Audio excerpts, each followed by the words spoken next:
Chers membres d'Église et chers amis, bonjour. Au chapitre 1er du livre des Actes, nous avons le récit de l'ascension de Jésus. 40 jours après la résurrection, devant les yeux ébahis des disciples, Jésus monte au ciel et disparaît dans une nuée. Juste après sa résurrection, Jésus avait donné rendez-vous aux disciples sur la montagne en Galilée et leur avait fait cette promesse. « Je suis avec vous tous les jours jusqu'à la fin du monde. » Je pense que ces quelques semaines passées ensuite avec les disciples avaient été nécessaires pour bien comprendre que ce « je suis avec vous tous les jours » ne ressemblerait en rien aux 3 ans où effectivement Jésus avait été quasiment nuit et jour avec les disciples.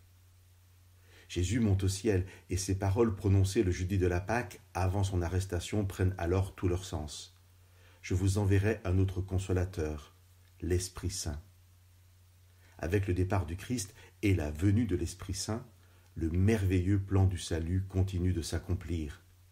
Jésus continue auprès du Père ce ministère de salut commencé à l'incarnation, et l'Esprit Saint, compagnon de Jésus durant l'incarnation, va être ce défenseur ou ce consolateur qui inspirera les disciples, les qualifiera, les consolera.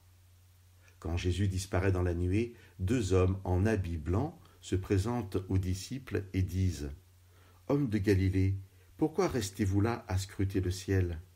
Ce Jésus qui vous a été enlevé au milieu de vous viendra de la même manière que vous l'avez vu aller au ciel. » Le départ de Jésus annonce son retour et de ce fait, si dans le Nouveau Testament, les 4 évangiles nous parlent du ministère de Jésus sur terre, tout le reste du Nouveau Testament annonce son retour.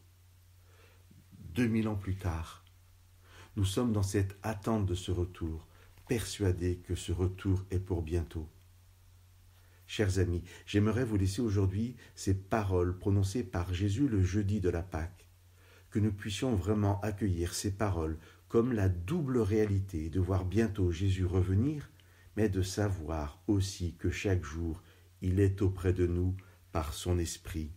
Jésus nous dit « Je ne vous laisserai pas orphelins, je viens à vous, encore un peu, et le monde ne me verra plus, mais vous, vous me verrez parce que moi, je vis et que vous aussi vous vivrez.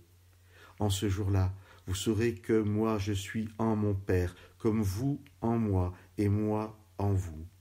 Celui qui m'aime, c'est celui qui a mes commandements et qui les garde. Or, celui qui m'aime sera aimé de mon Père. Moi aussi je l'aimerai et je me manifesterai à lui. Que Dieu vous bénisse.